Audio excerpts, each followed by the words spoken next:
What'd you make of the news, Mike Florio, from The Athletic, that it looks like my buddy Mayock called up the Bears and Ryan Pace to see if they still had the receipt on the Khalil Mack trade? Well, look, what was that all about?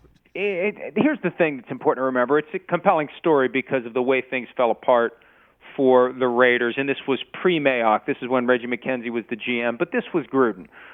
Gruden, for whatever reason, pissed off Khalil Mack, and Mack wanted nothing to do with Gruden. Now, they may have mended fences since then, but the Raiders didn't have the cash to give Mack what he wanted. They weren't inclined to make that kind of investment. They got a good value in return when they traded him to the Bears, but now they're ready to say, we need a pass rush. And when you're in the weeks prior to free agency, you're going to turn over every stone. You're going to see what's out there. They ended up signing Yannick Ngakoue. So phone calls happen all the time. That's why, I mean, look, I'm never one to turn my nose up at news that we can write up and tweet and people will want to pay attention to. But the context is phone calls are made all the time.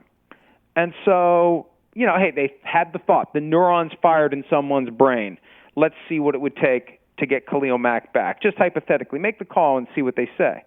And apparently it didn't go very far, and that was the end of the conversation. But those kinds of calls happen all the time. If we knew every single call that was made, we'd be stunned, but then we'd also say, okay, we get it now. When we hear about one of these phone calls, this is one of many, many, many phone calls that get made as teams just kick around the different possibilities that are out there, whether it's prior to free agency or prior to the draft. No doubt about that. I mean, if we knew the number of calls that perhaps Bill O'Brien received for DeAndre Hopkins before that trade, you know, that was a rumor for like a year or two that you were hearing, that things aren't all that great in Houston with DeAndre Hopkins and Bill O'Brien in Houston. I heard that over and over and over again, and every single time, like, yeah, right. And then all of a sudden, well, they trade him for a what?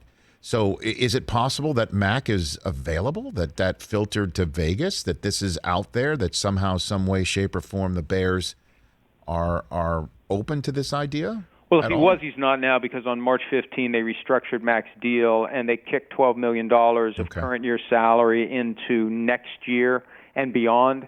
And if they would trade him now, even though it's post-June 1, they'd be setting themselves up for an enormous cap charge next year. So I think when they decided to give him the restructured contract and reduce the cap number this year, it was done with the intent that we're going to at least have him for 2 more seasons. So I think that ship sailed, and Mack is going to be with the Bears through 2022, or at the very earliest, a Julio Jones-style trade after June 1 of next year, when you can divide the salary cap hit into 2022 and 2023. Hey, you watched all the way to the end. Thanks for that. Watch more right here.